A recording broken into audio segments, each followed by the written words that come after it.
Epitomizing everything that G-Shock stand for is the Master of G MUDMASTER series. Featuring a mud-resistant construction and twin sensors, this one is packed full of useful features. Before we get into specs and other features, let's talk about those twin sensors, because interestingly, this G-Shock comes with a digital compass. Just a push of the button at 3 o'clock, and the second hand will point towards north with some accuracy. To give further accuracy, the top LCD display will show you the exact degree, and the bottom LCD display tells you that compass direction. It's pretty neat if you ask me. I haven't found this feature on any other watch I've come across. The other sensor reads the local temperature, so with a push of the search button, you'll get a reading in degrees Celsius. This is actually a local temperature reading. It's not connected to your phone or any weather station, so you're getting an accurate reading. This is called the MUDMASTER for a very good reason. G-Shock state that multiple gaskets are used in the buttons to keep mud, dirt, and water out of the watch.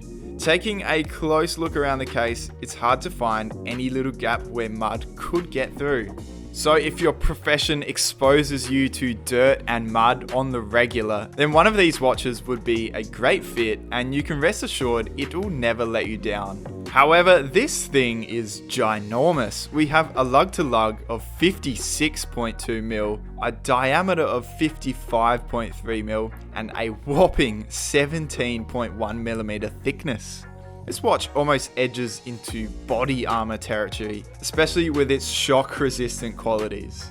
The entire case is made from hard resin, with the strap also made from a resin material. A nice texture is found on the outside of the band, which includes a double-pronged stainless steel clasp.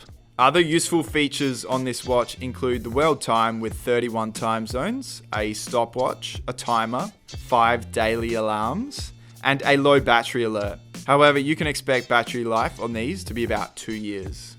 Look, I cannot see this watch being a casual wear, but if you're the type to go a bit overboard, then by all means, this could be a weekday watch. This is more of a workman's watch, or if you go hiking or camping and you need a compass just on your wrist, this is perfect. A link to buy this watch is available in the description. watchdepot.com.au has a massive range of G-Shocks to choose from, so have a look for yourself if this one isn't tickling your fancy. Let me know in the comment section down below if you'd wear this watch. And don't forget to like and subscribe for more watch content similar to this one. Thanks for watching, and I'll catch you in the next one.